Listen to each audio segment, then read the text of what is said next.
குஷ்டரோகிட்ட இயேசு சில காரியங்களை பார்க்கிறார். அவனுடைய இருதயத்துல தேவனுடைய அன்பு இருந்தது. தேவ அன்பு இல்லைன்னா நீங்க விரும்புறபடி செய்யுங்கன்னு யாரும் சொல்ல மாட்டோம். அல்லேலூயா. அப்ப நம்ம இருதயத்துல ஒருத்தரை பத்தி அன்பு இருக்குன்னா அந்த பிள்ளை என்ன கேட்டாலும் உன்னுடைய விருப்பம் என்னமே நான் செய்வேன்னு சொல்லுவான். அல்லேலூயா. அப்ப அவன் இருதயத்துல எப்படி இருந்தது? தேவ அன்பினாலே நிரப்பப்பட்டவனாய் இருந்தான். அதே போல இன்னொன்று அவன் இருதயத்துல இருந்தது, மனம் திரும்புதல் இருந்தது. இந்த வியாதி என் பாவத்தினாலதான் வந்தது ஆண்டவரே, நான் ஒத்துக்கொள்ளுகிறேன், நான் மனம் திரும்புற ஆண்டவரே, நான் பாவி என்று ஒத்துக்கொள்ளுகிறேன் அப்படின்னு அவன் இருதயத்துல வெளிப்படுத்தினான். அல்லேலூயா. அது மட்டுமல்ல, தன்னுடைய கடினமான சூழ்நிலையில ஆண்டவருடைய சித்தத்துக்கு அவன் ஒப்பு கொடுத்தான். இதான் ரொம்ப முக்கியம். அவன் வாழ்க்கை ரொம்ப கடினம், துக்கம், வேதனை, பாடு, அற்பமான வாழ்க்கை. ஆனா அவன் எப்படி இருக்கிறான்?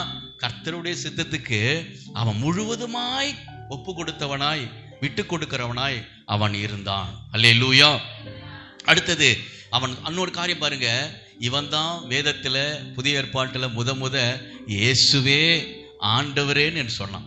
முதல்ல சொன்னவன் என்ன சொன்னா? என் ஆண்டவரே அப்படின்னு சொன்னவன் இந்த குஷ்டரோகி தான். அப்ப அவனுக்குள்ள எவ்வளவு பெரிய புரிதல் இருந்திருக்கு பாருங்க.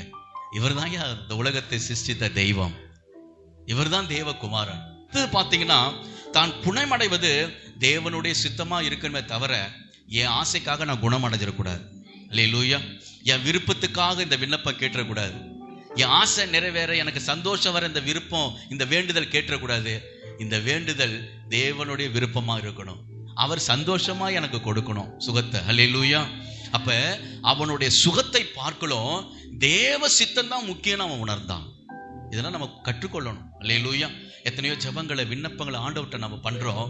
இது தேவனுக்கு பிரியமா, இது தேவ சித்தம் தானா அப்படின்னு நம்ம யோசிப்பதே கிடையாது. அவன் இவன் சொல்றான், எனக்கு சுகம் பெருசு இல்ல, எனக்கு விடுதலை பெருசு இல்ல, என்னுடைய தேவனுடைய சித்தம் தான் பெருசு.